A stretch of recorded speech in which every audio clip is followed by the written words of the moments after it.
What is health research? An introduction to epidemiological study designs. Hello and welcome.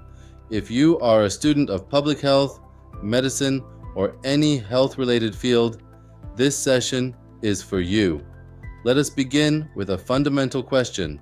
What exactly is health research? At its core, health research is the systematic process of investigating health-related questions to generate knowledge that improves the health of individuals and populations. It is not merely about collecting data, it is about asking meaningful questions and finding reliable answers. Health research encompasses a broad spectrum. It includes laboratory research to understand disease mechanisms, clinical research to test new treatments, and perhaps most importantly for our discussion today, epidemiological research to understand the distribution and determinants of health and disease in populations. Why does this matter? Because without health research, we would not know that smoking causes lung cancer, that vaccines prevent infectious diseases, or that physical activity reduces the risk of heart disease. Health research is the engine that drives evidence-based medicine and public health policy. Now, how do we actually conduct this research? This brings us to the concept of epidemiological study designs. Epidemiological studies can be broadly divided into two major categories: observational studies and experimental studies. The key distinction is whether the investigator assigns the exposure or intervention. Let us start with observational studies.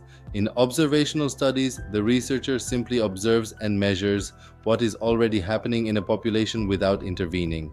These are further divided into descriptive and analytical studies. Descriptive studies are the simplest form.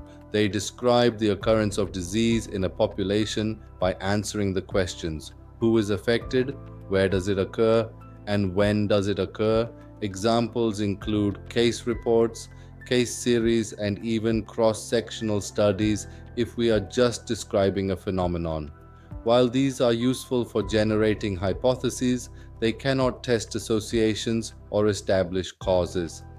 Descriptive studies focus on the who, where, and when, providing a snapshot that helps researchers form new ideas for investigation.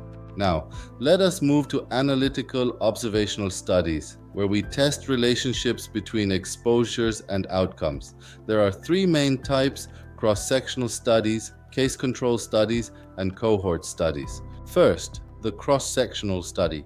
Think of this as a snapshot in time.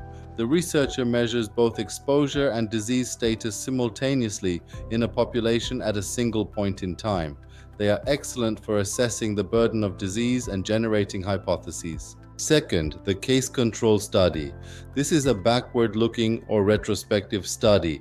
You start with people who already have a disease. These are your cases. Then you select a group of people without the disease.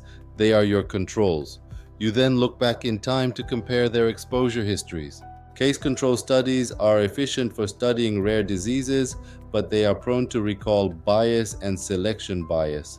They provide an efficient way to look back at what might have caused a condition.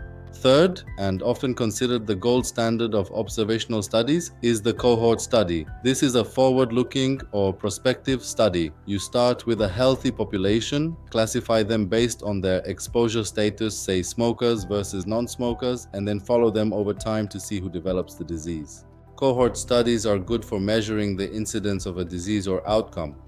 Cohort studies allow you to calculate the risk of disease in exposed versus unexposed groups. They provide strong evidence for causality, but they are expensive, time-consuming, and not suitable for rare diseases. Now, let us briefly discuss experimental studies, which are the second major category. In experimental studies, the investigator actively intervenes. The most powerful and rigorous experimental study design is the Randomized Controlled Trial, or RCT. In an RCT, participants are randomly assigned to either receive a new intervention or a placebo. Randomization minimizes bias and allows us to establish causality with confidence.